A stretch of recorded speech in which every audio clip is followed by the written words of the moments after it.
Welcome to the deep dive. We're here to unpack some really fascinating ancient wisdom, hopefully giving you a direct path to, well, some profound insights. And maybe a shortcut to getting your head around a topic that might seem dense at first. Exactly, but it's incredibly practical, you'll see. Today we're diving into a specific address. It was given way back on October 20th, 1954. Right, by Luang Pu Wat Paknam, a really revered figure. The teaching is known as 47 of Ovādapātimokkha. And what's amazing is that it distills core principles from the Buddha himself, teachings he originally gave to 1250 of his first disciples. The Buddhist, they were the ones meant to spread the message, right? That's them. So our mission here is really to unpack these fundamental guidelines, make sure we understand the core stuff that keeps you on the right path, spiritually speaking. Helps avoid getting sidetracked. And what strikes me is how relevant this all still feels. We're talking nearly 70 years ago, but the wisdom, it's timeless. Totally. So we'll be exploring these core ideas, these Pali verses. And looking at what they actually mean for, everyday life. How you act, how you think even today. Okay, let's jump into the first big one. It's this idea, patience is the highest asceticism. Or maybe patience is the highest burning away of defilements. That's it. The Pali is khantī parama tapodhatika. Khantī.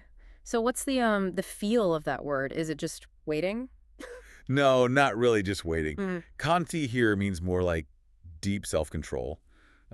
Abstinence of the mind is how it's put. Abhijjhā in Thai. Self-control. Okay. And the burning away part? Tapo. Yeah, tapo implies effort, like a fire, an intense effort that actively burns through the negative stuff, the defilements. So this kind of patience, it's not passive endurance, it's like a powerful force. Exactly. It's the most powerful force for incinerating those inner things that mess us up. Like a spiritual furnace, you said earlier. That's a great image. Like that. A furnace. And this connects directly to the ultimate aim, right? Nibbana. Absolutely. The text makes it super clear. Buddhas declare Nibbana as the highest.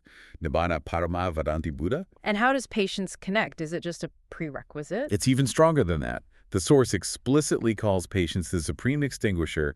It literally says that patience is Nibbana itself, or the highest Nibbana. Wow. So every time you practice patience, It's a Nibbana factor, a Nibbana pakkaya. It's not just leading to Nibbana. Each act is like a little piece of Nibbana, building it up. Okay. So if patience is Nibbana in a way, what actually is Nibbana according to this teaching?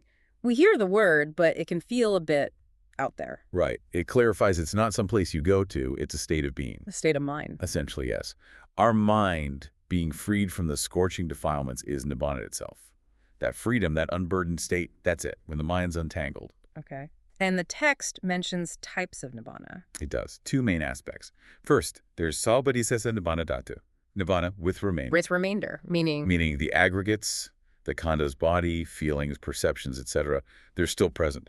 Think of the Buddha after enlightenment. right, he taught for 45 years. Exactly. His mind was totally liberated, Nibbana, but his physical body and all that, it was still functioning. That's Nibbana with remainder. Got it. And the second type? That's Anupadisasa Nibbana Dhatu. Nibbana without remainder. Final liberation. Parinibbana. Yes. Like when the Buddha passed away at 80. The text describes him entering deep meditation, samadhi, going through the levels, until his ultimate form, the Dharma body, vanishes into what's called ayatana nibbana. Ayatana nibbana. Okay, that sounds important. What can we grasp about that? Is it a realm? It's described with really rich imagery, symbolic. It's said to be above the three realms, the realms of desire, form, and formlessness. How far above? Like 3 times their height. And it's vast, as large as the 3 realms combined. Wow. And what's it like? Bright, like glass, completely beautiful. There's a central origin point where the Dharma body enters. The Dharma body itself. Right. And when it enters, it becomes huge, magnificent. Yeah, what? 20 wa, wide and high. That's about 40 meters, with a clear lotus bud shape at the top. So Ayatana Nibbana is the sphere, and the enlightened being's presence within it is Fra Nibbana. That's a good way to put it. The text mentions because there is that sphere, Athibhikkhava Tadayatana, that refers to Yatana Nibbana itself existing as this receptive space, like an eye exists before it sees anything. Okay. Then, when the enlightened Dharma body enters, that presence, that liberated consciousness, is called Fra Nibbana. The sphere itself is Yatana Nibbana, or just Nibbana sometimes. Okay, let me try to wrap my head around this first part. So patience, This active self-control, this khantī, isn't just nice to have. It's the core practice. It's the fire that burns away the bad stuff. The defilements, yeah. And it's not just leading to nibbana, it is nibbana in action, ultimately leading to this profound state of freedom, this ayatana nibbana. It's essential. You've got it. It's the absolute foundation. Okay, so that covers the inner transformation through patience. But what about how we act outwardly? The next teaching seems to address that directly. It does. It's quite blunt, really. Nahi pabbajito parupagati samayhoti parivihayantati. Which translates to? Roughly, one is not a renunciant if one harms others. One is not a recluse if one torments others. So, being a true monk, or even just a serious practitioner, A pabbajito or a samajjo, Yeah. It absolutely requires you to stop harming, stop tormenting other beings if you're still doing that stuff. you're not the real deal. Basically, yes. The label doesn't fit if the actions don't match. And there's that phrase about weapons. Ah, yes. Nihara sata nihara danch. Without weapons or staffs in hand, Literally empty-handed. both literally and metaphorically. Mu plow, empty hands, means you put down aggression, put down harmful intent. If you're still carrying that, metaphorically speaking. People can sense it. Or even animals, according to the story in the source. You can't be fully trusted if you haven't dealt with that inner weapon. Ah, the story. Right, tell us about the hermit and the monitor lizard. It really makes the point. It's a great illustration. So there's this hermit, right? He's advanced enough that he can fly. Pretty impressive. Definitely. One day he's out getting alms, and someone gives him this really delicious curry. He loves it. Okay. The next day, he finds out it was monitor lizard curry, and he thinks, wow, that was good. I know where a big one lives. Oh, no. Yeah. He decides he's going to kill it to make more curry himself. So he hides a club, like a stick or a staff, inside his robe. Sneaky. Very. He goes to where the lizard hangs out. But as soon as the lizard sees him, it senses something's off. The text describes the hermit's strange ears and eyes, and his face looks sort of shifty, deceitful, natapalab. The lizard just perceived him as abnormal, fit pecati. The lizard could tell his intent had changed. Exactly. Lizards are clever, the text notes. It sensed the danger. So when the hermit made his move, lunged with the hidden club. Zip. Too late. The lizard was already escaping. And later, the story goes, the lizard explained why it ran. What did it say? It said it saw the club. It saw the weapon, even hidden. It knew the hermit wasn't truly empty-handed anymore, proving the point. A true practitioner must be niharasata niharadancha. That's incredible, and it connects to what you said about sensing intent. The text even says, look at the eyes, you'll know. Dutta non leru. Right. It's practical advice. Sincere eyes tend to look straight. Deceitful eyes, they shift. They avoid contact. We've all seen that, haven't we? Absolutely. And the teaching applies it broadly. Yep. If someone's giving you that shifty vibe, maybe keep a bit of distance. It's a warning sign. So the core message here is really about inner alignment, isn't it? A true practitioner, monastic or not, has to work on that inner peace, get rid of the hidden weapons, the harmful intent. That's what makes them truly trustworthy, genuinely empty-handed. It's not just about outward appearances. Okay, so we need patience internally and non-harm externally. But what are the specific inner obstacles, the things that really test this? The source points out 3 big ones. Yes, 3 qualities of humans, the kaṇda, that are called very significant, even dangerous to a samkanak. They pop up all the time. What are they? First is abhijjhā, covetousness. Wanting what others have. Exactly. Coveting and desiring others' property for oneself. Can you give some examples? Sure. The text mentions things like wishing you win the lottery so no one else does. Or, say, subtly taking over part of your neighbor's farm or market stall to make your own space bigger. Okay. Or in your job, wanting a higher position or more wealth at someone else's expense. Even in spiritual life, like wanting to be seen as better at meditation than others. It's called a spiritual thief, to a kamwe. A spiritual thief. Wow. Okay, what's the second one? That's vyāpāda, ill will, malice. Actively wanting bad things for others. Precisely. Intending for others to meet misfortune or separation. It's not just lacking goodwill, it's actively wishing harm. Like not wanting someone else to win the lottery, specifically wanting them to fail, or scheming to prevent a colleague's promotion, or hoping someone falls from grace. Again, this can happen anywhere, work, community, even monasteries. Nasty stuff. And the third? Micchādiṭṭhi, wrong view. Seeing things incorrectly. Yeah, seeing things contrary to Dharma, contrary to the Buddhist teachings, or truth. What kind of wrong view? A classic example given is believing that actions like making offerings have no result, no consequence. Dasavatthukka.